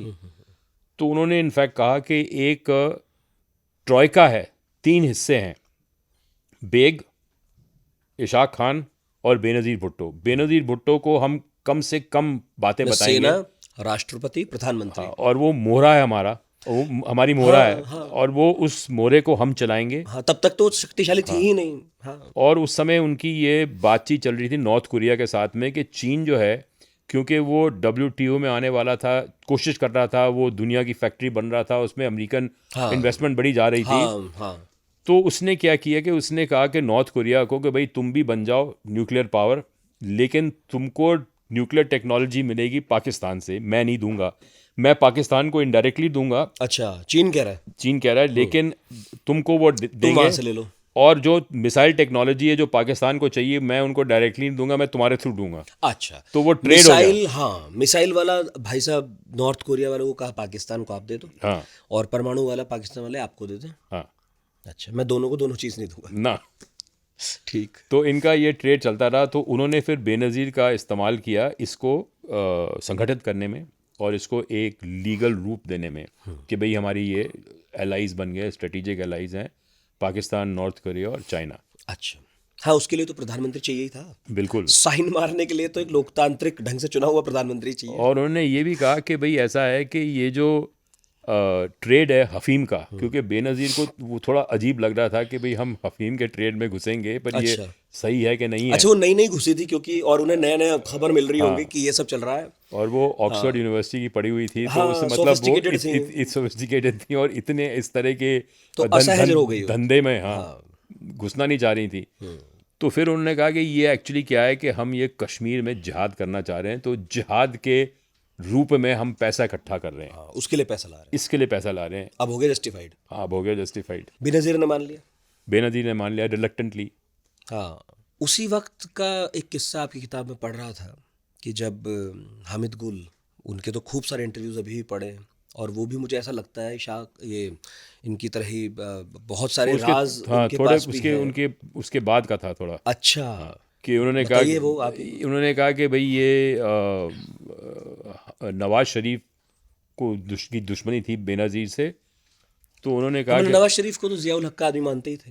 हाँ, तो उन्होंने कहा कि भाई ऐसा है कि इसको परे लगाओ बेनज़ीर को, तो अब कोई कातिल ढूंढो और पैसा मरवा ढूंढो, दो उसे। उसको मरवा दो। अच्छा, तो ये हामिद गुल उसामा बिन लादेन को लेके आए, और उसामा बिन लादेन ने कहा मैं आपको $10 मिलियन दूंगा बेनज़ीर को ख़त्म करने के लिए। एक सेकंड, हामिद गुल उस वक्त क्या थे? हामिद गुल उस वक्त आईएसआई के चीफ थे। आईएसआई चीफ और मेरा ख्याल है उस वक्त वो निकाले भी जा रहे थे आईएसआई के चीफ मतलब से। बेनज़ीर से बहुत अच्छी नहीं बन रही थी उनकी, नहीं बन रही थी। ओसामा बिन लादेन उस वक्त आपने लिखा जिहाद जो चल रहा था रशियंस के खिलाफ, उससे थोड़ा बोर हो गया था, थका हुआ था, कोई नया काम मिल नहीं रहा था। और फिर आपने ये भी लिखा कि नवाज शरीफ से मुलाकात कराई, मीटिंग कराई ओसामा की। ओसामा की मीटिंग कराई और ओसामा ने एक शर्त रखी कि वो $10 मिलियन तब देगा जो नवाज शरीफ जब ये कबूल करेगा और वायदा करेगा कि पाकिस्तान को शरिया का नीचे ले आएगा, इस्लामिक मुल्क बनाओ, इस्लामिक मुल्क फुल प्रॉपर अंडर शरिया लॉ। तो वो मान गया, लेकिन उनका वो प्लान फेल हो गया। अच्छा, तो वो उसके बाद में फिर ओसामा फिर बाद में आए, मतलब उस वक़्त वो फिर निकल गए, फिर बाद में आए। लेकिन ये सारे कनेक्शंस थे इनके, पाकिस्तानियों के इन सारे जितने भी आप ये जो इंटरनेशनल टेररिस्ट जिसको हम आजकल कहते हैं, ये सब उनकी वो स्कूल से निकले हैं। मतलब मुझे याद है एक बार तो हिलरी क्लिंटन ने बड़ा खुल के कहा था, आज तक भी वो स्टेटमेंट चलता है कि हमने फंड किया था इन जिहादियों को। जब ये वापस अमेरिका पर हमलावर हुए तो उन्होंने कहा हाँ हम ही तो थे जिन्होंने इन्हें बड़ा किया था। और 2001 में उन्होंने गलत देश पे हमला किया, हाँ, बजाय कि अफगानिस्तान पे, उनको पाकिस्तान पे करना चाहिए था। उन्होंने अमेरिका पर बोल दिया। हाँ हाँ, हम बैंक पर थे एक्चुअली, हमारी कहानी भटक गई। हमारा पॉडकास्ट ऐसे भटकता है वैसे, किससे कहानियाँ इतने, और वैसे भी आपकी किताब में।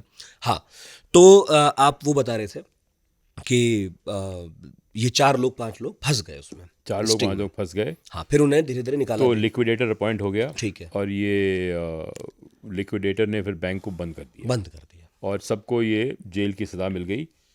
आबिदी को भी जेल की सज़ा मिली थी, लेकिन आबिदी को पाकिस्तान सरकार ने सरेंडर नहीं किया। अच्छा, और वो वहीं पे पाकिस्तान में उसका लंदन इंतकाल, नहीं लंदन में उसका हार्ट अटैक हुआ था। अच्छा, वापस आ गए बाद में पाकिस्तान में आ गया था। अच्छा, क्योंकि लंदन में रहता तो वो पकड़ा जाता, कोई ना कोई ले ही जाता। हाँ, तो वो फिर 90s में, मिड 90s में उसका देहांत हो गया। अच्छा, तो ये सारा बैंक जो है, सारा किस्सा जो है, ये पूरा का पूरा कलेप्स हो गया। ये सुनने में आया है कि शेख जायद का कम से कम $3 बिलियन का नुकसान हुआ इसमें। उस बैंक में पैसा था, मतलब नुकसान हुई, लॉस द मनी। हाँ, और कई जो छोटे मोटे और डिपॉजिटर थे उनके भी कई $बिलियन, टोटल कोई 10-1 बिलियन का। और मैक्सिको वाले और कोलंबिया वालों का तो कितना गया होगा पता नहीं, वो कुछ नहीं कह सकते, कोई हिसाब नहीं है। उसका कोई हिसाब नहीं है। Easy come easy go. क्योंकि नार्कोज में जो हम देखते हैं, और जितना मैंने देखा सुना पढ़ा कि भाई उन्होंने भी ठीक ठाक रिसर्च के बाद वो बनाया है शो, तो उसमें कैश बहुत रखता था पाब्लो एस्कोबार, और जो कैश था उस पर रबर बैंड लगाने का खर्चा बहुत था, इतना कैश था। तो जब उन्हें ये बैंक आया होगा, मिला होगा सुविधा देने के लिए, तो बहुत सारा पैसा डाल दिया होगा कि अपना झंझट खत्म करो रखने का। बहुत चूहे ही खा जाते थे इतना, कोई अंदाज नहीं है कि कितना पैसा डाला गया, बिकॉज आपने देखा कि कितना पैसा वहाँ पे आ रहा था, और वो सारा पैसे को समेटना, संभालना, उसकी रक्षा करना बहुत मुश्किल, बड़ी टेंशन का काम था। वही। और साथ में फिर ये डर था कि कल को ये सारा जब्त हो जाएगा या जल जाएगा, बर्बाद हो जाएगा, तो इसको इन्वेस्ट करना है, इसको वॉशिंग मशीन में डालना है, इसको लॉन्डर करना है। तो उसके लिए ये बेस्ट इंस्टीट्यूशन था BCCI बैंक। और इसका जो ये इनका जो ऑपरेशन था साउथ अमेरिका में, इसकी कोई डॉक्यूमेंटेड उतनी डेप्थ में रिसर्च नहीं है, उतनी गहराई से रिसर्च नहीं है। ऊपर से रिसर्च है कि ये हुआ, वो हुआ, इतने ब्रांच थे, इतना पैसा इकट्ठा हुआ, मोटा मोटा। वैसे भी जिसे जांच करनी थी अमेरिका को, हाँ, उसको तो अपना स्टेक था उसमें, उसका अपना स्टेक था। तो वो एक्चुअली जो निकलेगा तो वो तो मतलब और भी बड़ा बवाल होएगा। जब निकलेगा तो वो it will be something incredible. Politics में ही दिक्कत हो जाती बहुत सारी, तो फिर बिल्कुल उस समय तो हाँ, तो उनका कोई फायदा था नहीं कि इन्हें फंसाते। तो इसलिए वो, इससे बुश की जो रेपुटेशन है वो खराब हो गई। और वो एक टर्म का प्रेसिडेंट रहा, वो इलेक्शन हार गया क्लिंटन से, अगली बार हार गया। इसके बाद हमने होश संभाला। इसके बाद की कहानी हमको थोड़ी बहुत पता है। बुश ने, आपने कहा 3 चीज थी उसके सामने, सीनियर बुश के सामने प्रॉब्लमेटिक। बैंक खत्म हो गया। पनामा वाला कैसा खत्म हुआ? वो जेल, उन्होंने, अमेरिका ने फौज भेजी पनामा, उसको पकड़ा, वो तो सीधी सीधी स्ट्राइक और ले गए वहाँ पे। वाह, अब बोल जो अमेरिका, हाँ, बोल मीडिया तो है नहीं। हाँ, ठीक। और तीसरे जिनमें हमारा ज्यादा इंटरेस्ट है, जियाउल हक, एक दिन पहले उनका प्लेन क्रैश हो गया। हाँ, प्लेन क्रैश हो गया।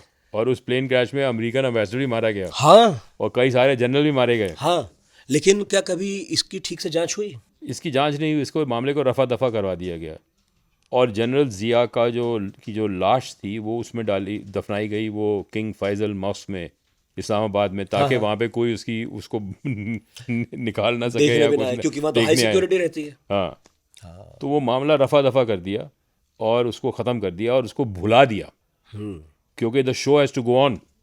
अब जो ये किरदार थे ये अब उतने टीआरपी नहीं ला रहे थे, तो दे नीडेड मतलब न्यू मुझे एक बात एक्टर्स। बताइए, क्या ज़ियाउल हक अपने आखिरी वक्त में अमेरिका के लिए एक मतलब फायदा देने से बोझ ज़्यादा बोझ बन परेशानी गया, ज़्यादा हो गई? परेशानी हो गया था, अच्छा, क्योंकि वो बकवास करने लग गया था, बकबक करने लग बड़बोले गया हो था, गए थे। बड़बोले हो गए थे। तो बड़बोलेपन के कारण अमेरिकनों को ये बड़ी एम्बेरसमेंट हो रही थी कि ये तो हमारी नाक कटा देगा, हमारी पूरी को रेपुटेशन ख़राब हो जाएगी। इनफैक्ट अभी हमने एक पॉडकास्ट बनाया था ज़ियाउल हक पर, तो मैं भी पढ़ रहा था, तो यही देख के बार बार हैरान परेशान था। इनफैक्ट उनके बारे में तो मैंने जब भी पढ़ा कि भाई, और तो छोड़िए, उसमें वो तो थे ही ज़ियाउल हक, उनका अपना सेनाध्यक्ष, और 27 लोग थे, उनके अपने दोस्त थे, और मैं कह रहा हूँ वो भी छोड़िए, अमेरिका का एम्बेसडर उसमें बैठा है, लेकिन अमेरिका को कोई फर्क नहीं पड़ता कि वो जांच करे, क्योंकि किसी को मालूम ही नहीं कि उस प्लेन में खराबी कैसे आई। या और आपने एक किस्सा और ज़बरदस्त लिखा उसमें कि जो शायद वायुसेना के वाइस एयर मार्शल थे ना, वो अलग प्लेन में गए थे उस दिन, जबकि उन्हें साथ जाना था। वो जनरल बेग जो था, जनरल बेग, जनरल बेग का अलग प्लेन था, उसको जाना था, उसने बहाना बनाया हाँ। और वो दूसरी प्लेन से चला गया, उसने कहा मैंने कहीं और जाना है। तो ये ज़्यादा दिखाता और है कि साजिश थी। और जब ये बिल्कुल साजिश थी, जब उसका प्लेन टेक ऑफ किया तो वो उसका जनरल जी का प्लेन क्रैश हो रहा था, हाँ। उसने देखा, सर्कल किया कि क्रैश हो गया, और फिर वो सीधा पहुंच गया वहां पे रावलपिंडी। वो उतरा भी नहीं, देखा भी नहीं, उसने कहा भी नहीं कि पाकवन गिर गया, हमारा राष्ट्रपति गिर रहा है। हाँ, और उसके वहां पे बंदे मौजूद थे उसको रिसीव करने के लिए, सीधा उसने सत्ता संभाली, बेग साहब सीधा निकले। आर्मी चीफ बन गया, हाँ। और वो अपने आप को प्रेसिडेंट डिक्लेयर करने वाला था, जबकि वो शरीफुद्दीन जो आपने पीरज़ादा बताया, जो है पीरज़ादा ने बताया कि भाई बीच में कॉन्स्टिट्यूशन आ कुछ और गया। कह रहा है, मत करो ये सब। हाँ, अच्छा, तो अगर हम लगा के बात करें, अमेरिका का इसमें हाथ रहा हो कि चलिए ज़िया को अब ख़त्म करना है और उसमें 2 4 5 7 कोलेट्रल डैमेज होता है, होने दीजिए, तो इसमें पाकिस्तान के कुछ ऐसे लोग भी शामिल रहे होंगे, उनको भी विश्वास में लिया होगा, जिन्होंने बाद में पाकिस्तान को चलाया। हाँ, वो जनरल करामत थे, जनरल ये बेग था, वो जनरल दुरानी था। कई के नाम तो मैं अब तक सुन रहा हूँ, जैसे मैं कई बार पाकिस्तानी न्यूज़ चैनल्स देखता हूँ या इंटरव्यूज़ देखता हूँ, ये सब नाम अब आपने जो किताब में लिखे, बढ़िया एक्टिव रहे बाद के दिनों में, खूब इन्होंने जो करना था खूब किया। मतलब जनरल ज़िया ने पाकिस्तान का एक तो बेड़ा गर्क किया, और 1977 से 88 तक 11 साल तक वो डिक्टेटर रहा, और जब वो मरा और कैसी मौत मरा तो किसी ने अफसोस भी नहीं किया, और वो अखबारों के पन्नों से भी उसकी कहानी निकल गई। हाँ, मतलब 1-2 महीने में खत्म। नहीं, 1-2 महीने में नहीं, 1-2 हफ्तों में ख़त्म, कोई बात ही नहीं कर रहा था। कुछ नहीं। मीडिया को भी फिर अंटे में लिया गया होगा, इनको भी लिया गया होगा कि भाई अब बंद कर दो। तो अमेरिकनों का तो मतलब उस वक़्त बड़ा दबदबा था वहाँ पाकिस्तान में, मतलब पाकिस्तान तो उनका एक जैसे गुलाम देश था उस समय। ये तो अब भी है। अब तो वो चीनियों का गुलाम हो गया। हाँ, मतलब अमेरिका अभी भी, का। लेकिन देखिए पाकिस्तान की पॉलिटिक्स में अगर 2 ध्रुव खड़े होते हैं, लड़ते हैं, तो उसमें एक के पीछे कोई और, एक के पीछे कोई और होता है। और अभी तो हम देख ही रहे हैं जो हाल में चल ही रहा है। और जिस तरह इमरान का तख्ता पलट हो गया, तो उसमें नवाज शरीफ की फैमिली को या इनकी भुट्टो की फैमिली को कौन बैक कर रहा है? तो ये तो है ही अभी भी पाकिस्तान में। मुझे बताइए, बम फिर बना कैसे? क्योंकि आपने अपनी किताब में ये भी बताया है कि AQ खान के अलावा एक संस्थान और था जिसका उसमें स्टेक था, तो AQ खान को भी कभी कभी लगता था कि यार मुझे साइडलाइन कर देंगे लोग, बना मैं रहा हूँ, मेहनत मैं कर रहा वो हूँ। इनका एटॉमिक एनर्जी कमीशन था। हाँ, वो क्या कहानी है? वो तो कहानी ये है कि ये वो कह रहे थे कि ये आदमी जो है AQ खान, ये इसने बम बना लिया सो बना लिया, लेकिन हमारा जो प्लूटोनियम का रूट है वो बेटर है। तो वो कंपटीशन चल रहा था, जैसे कि किसी सरकार में होता है, चलता ही है, वो चलता है। अलग अलग इदारे अपनी कंपटीशन। तो जब ये इंडिया का वाजपेयी जी ने बम डेटोनेट किया, हमारा बम भी जो था वो 1996 में तैयार था डेटोनेशन के लिए पोखरण में। और लेकिन क्या था कि नरसिम्हा राव जो उस वक्त प्रधानमंत्री थे, वो चाहते थे कि एटम बम और हाइड्रोजन बम दोनों का विस्फोट हो एक साथ में। और उन्होंने ये इंतज़ाम किया हुआ था, लेकिन वो थोड़ी डिले हो गई उसमें। हाँ। तो फिर उन्होंने कहा कि ये चुनाव आ रहा है, तो ये मुझे सही नहीं होगा कि मैं ये अभी एक्सप्लोजन एक करूं। कंट्रोवर्सी हो उस वक्त। जो नेक्स्ट सरकार आएगी वो करेगी, तो वो नेक्स्ट सरकार वाजपेयी जी की थी। तो उन्होंने उनको बता दिया कि भाई ये बात है और ये पूरी कहानी है और ये सारा है, अब आपको जब इसका करना हो कर लेना। करना हो उसको डेटोनेशन करना कर लेना।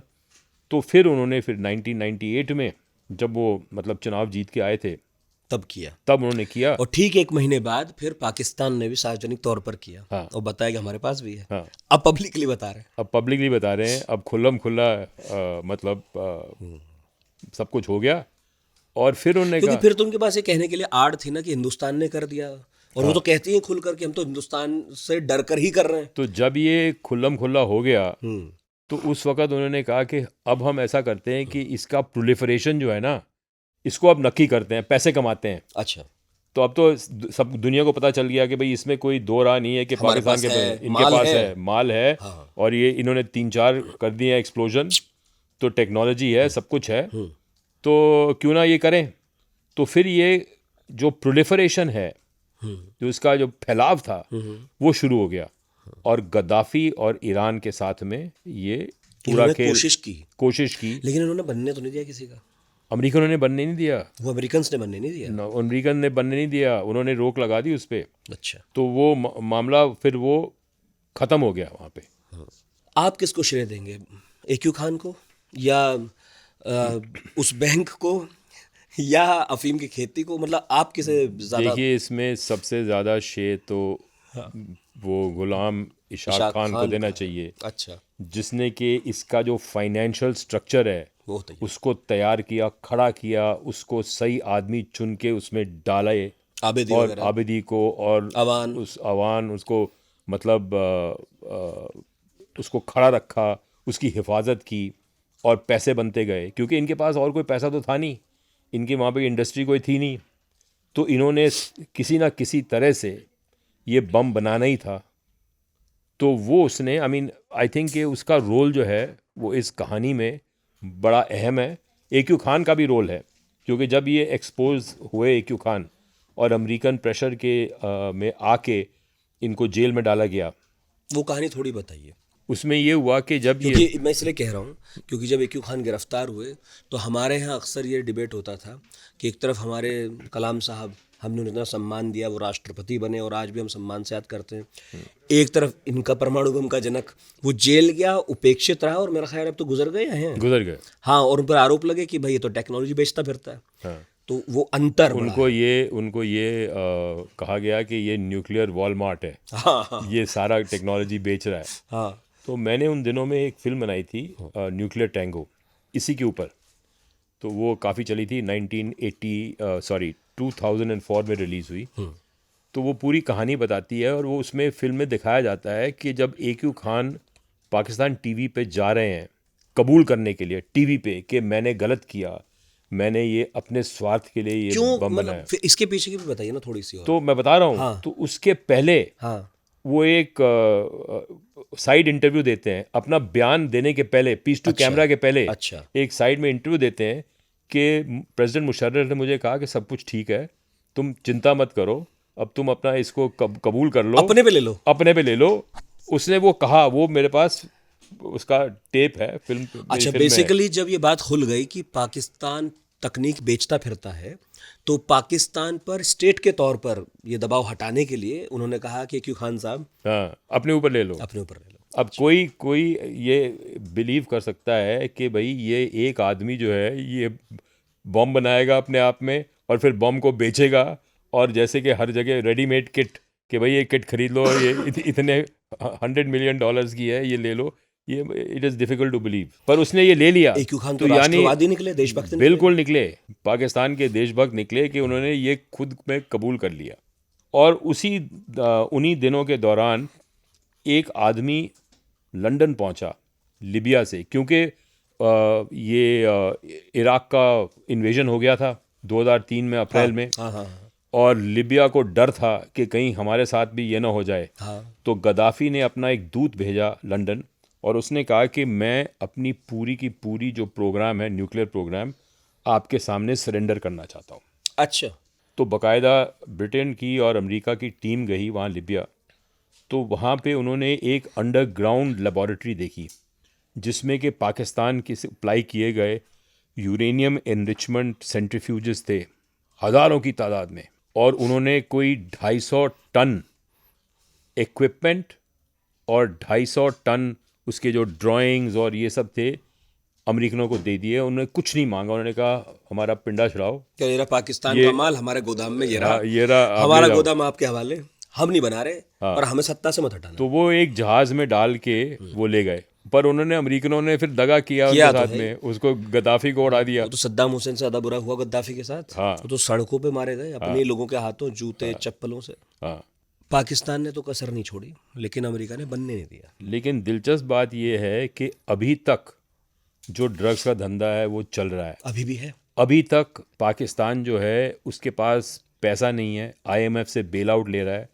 हमारे पास जो 600 बिलियन डॉलर का फॉरेन एक्सचेंज रिजर्व है, रिजर्व है। उनके पास केवल 6 बिलियन का है। हाँ हाँ हाँ। लेकिन उनकी जो न्यूक्लियर प्रोग्राम है, डिलीवरी सिस्टम है, स्टेट ऑफ द आर्ट है, तो चल रहा है। चल रहा है, क्योंकि उनको कहीं ना कहीं से पैसा मिल रहा है उसको क्योंकि चलाने के लिए। क्योंकि वो इस 6 बिलियन डॉलर के भरोसे नहीं है। ना ना ना, तो वो उन्होंने ये जो हफीम का धंधा शुरू किया था, वो हफीम का धंधा अभी तक चल रहा है।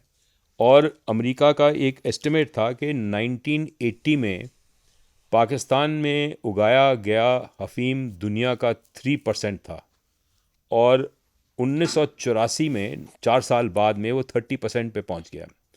आज की डेट में जो यूएसए में स्ट्रीट वैल्यू है हेरोइन की, जो पाकिस्तान से आती है, उसका कंजर्वेटिव एस्टिमेट है कि वो 50 बिलियन डॉलर का है सालाना। और यही नहीं है, अब वो ये जो क्रिस्टल मेथ है जो ये एफेड्रा से बनता है, एफेड्रा भी वहीं उगता है पाकिस्तान और अफ़गानिस्तान में। अब ये एफेड्रा के बन गए हैं biggest players in the world. तो अब इनके पास 2 प्रोडक्ट हैं, वाह। एक हेरोइन है और एक क्रिस्टल मेथ है। तो सबसे बड़ा कारोबार तो पाकिस्तान में नशे का ही हो रहा है, मतलब नशे का है।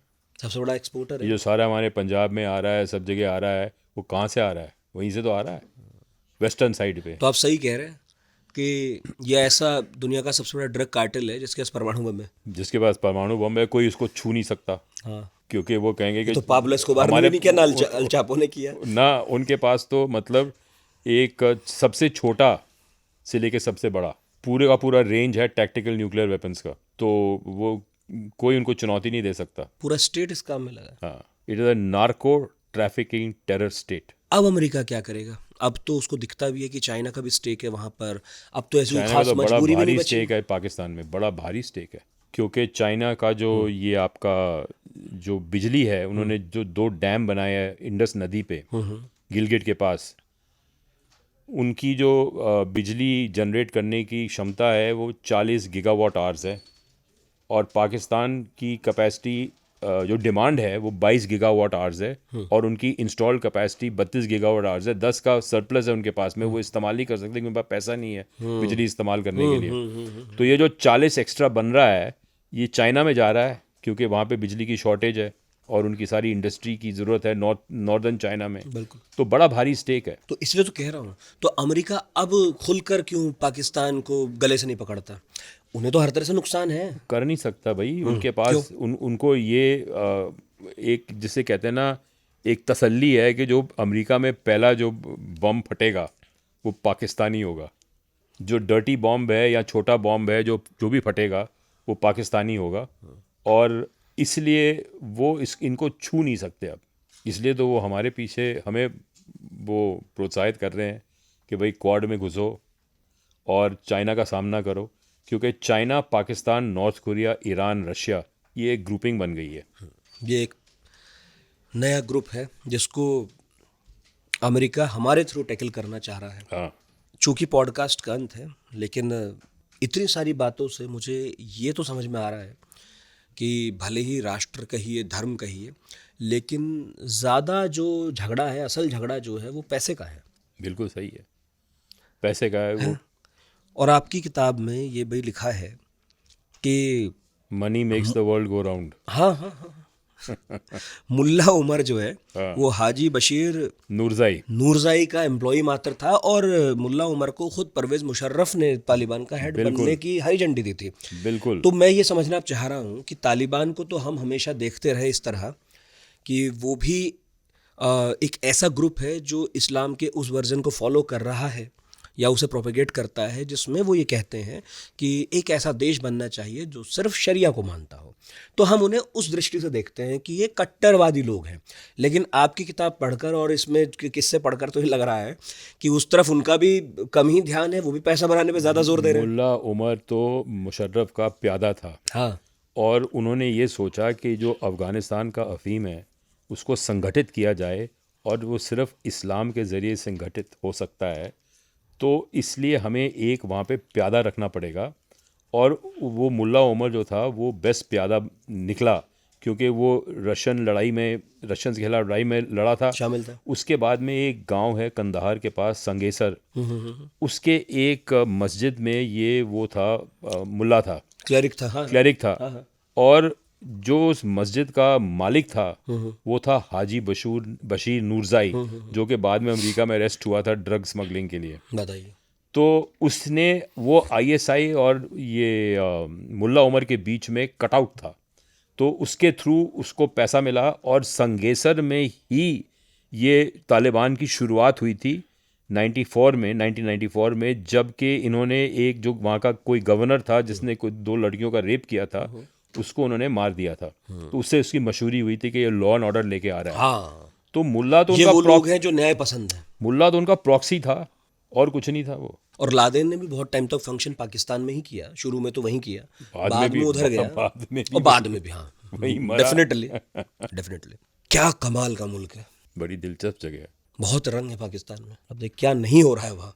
और नहीं एक किताब कम है। लेकिन क्या नहीं हो रहा, लेकिन फिर भी इन्होंने अपने जो ये उसको सुरक्षित रखा, अपने पूरे न्यूक्लियर प्रोग्राम को। नहीं, अब तो वो तो सुरक्षित रखा। अब पूरी दुनिया ये प्रार्थना कर रही है भैया वो सुरक्षित भी रहे। अब सिर्फ वो उनकी सिरदर्दी नहीं है, उसका प्रोलिफरेशन ना हो, वो पूरा मुल्क फैलाव ना हो। हाँ, पूरी दुनिया ये सोच रही है कि भाई अब जिनके पास है उनके पास ही रहे। क्योंकि जब मैंने पिछले दिनों पढ़ा था, जब पिछली बार 2-3 सरकार हो गई, अब तो इधर से तालिबान आ रहा था, पाकिस्तान वाला जो अब है, अब तो शांति होगी उसके साथ, कि वो पहुंच गया, बस पहुंचने वाले इस्लामाबाद तक, तब लगा कि इनके हाथ ना पड़ जाए। और कभी लगता है कि अब तो चीनी भी आ गए वहाँ पर, पता नहीं किसके हाथ पड़ जाए। और अब वहाँ जिस तरह का पॉलिटिकली जो अस्थिरता है, उसमें भी लगता है कई बार कि पता नहीं कौन सी ताकत काबिज हो जाए। तो डर लगता है सोचकर कि बना तो लिया इन्होंने, लेकिन सुरक्षित रख पाएंगे कि नहीं, ये देखने की बात है। अब आगे जाके वक्त ही बताएगा। बड़ा कठिन है। पर मेरा आपसे कहना है कि एक किताब हुई और भी लिखिएगा, बहुत ये दिलचस्प कहानी तो सिर्फ 2004 तक की है। हाँ, इसके बाद और भी इसके बाद की कहानी है 20 साल और 20 साल और बहुत कुछ घटा इस दौरान। बहुत कुछ घटा है, तो लिखेंगे फिर, दिमाग में है। वाह। मेरी तरफ से अग्रिम शुभकामनाएं धन्यवाद। और अग्रिम बुकिंग आपकी हमारे पॉडकास्ट के लिए। क्योंकि आपकी जो, मैं सही बता रहा हूँ, पहले भी जो 2-3 किताबें थी, क्या कमाल का आपने उसमें पहलू खोला है कि क्यों चीन के लिए ज़रूरी है कि वो अक्साई चीन कब्जाएं रखे, क्यों रशिया भी चाहता है। मतलब हम हमेशा ये सोचते हैं ज़मीन का झगड़ा है, पर मैं अब खोलूँगा नहीं है, किसी को सुनना हो पॉडकास्ट सुने कि असल बात क्या है। और आज भी आपकी इस किताब को पढ़ने के बाद ही कई लोगों को पता चलेगा कि पाकिस्तान की जो सांसें चल रही हैं उनमें अफीम की महक है, और अब क्रिस्टल मैथ की आने वाली अब क्रिस्टल मैथ की। तो बहुत बहुत शुक्रिया इकबाल साहब, लेकिन अंत में कुछ जोड़ना चाहें तो प्लीज़ जोड़ें। नहीं, मैं तो अब सब कुछ बता चुका हूँ। आप किताब पढ़िए, अब किताब पढ़नी चाहिए। आपके जो दर्शक हैं वो किताब पढ़ेंगे तो पता चलेगी ज़रूर। तो ब्लूम्सबरी की किताब है the bomb, the bank, the mullah and the poppies. और जितनी हमने बात की, इससे बहुत ज़्यादा इन्फॉर्मेशन है इस किताब में, ज़रूर पढ़ें। फिक्शन से ज़्यादा ज़बरदस्त ये नॉन फिक्शन किताब है, सब कुछ है इसमें और बहुत सारे रेफरेंसेस हैं। मेरी मतलब शर्तिया कह सकता हूँ, जब आप इसे पढ़ेंगे तो हर पेज पर आपको कुछ ना कुछ ऐसा मिलेगा कि आप गूगल करके ढूंढने को मजबूर होंगे। बहुत बहुत शुक्रिया इकबाल साहब, एक बार फिर से थैंक यू सो मच। और पढ़ाकू नितिन में इतना ही। अगले गुरुवार फिर हाजिर होंगे, फिर किसी नए पॉडकास्ट के साथ। इनफैक्ट बता दीजिए अगर आपको कभी लगे कि किसी सब्जेक्ट पर हम बात नहीं कर रहे टॉपिक पर, तो radio@aajtak.com हमारा मेल ID है। बहुत बेसब्री से इंतज़ार रहेगा हमें। बहुत बहुत शुक्रिया। आज तक रेडियो देखते सुनते रहिए।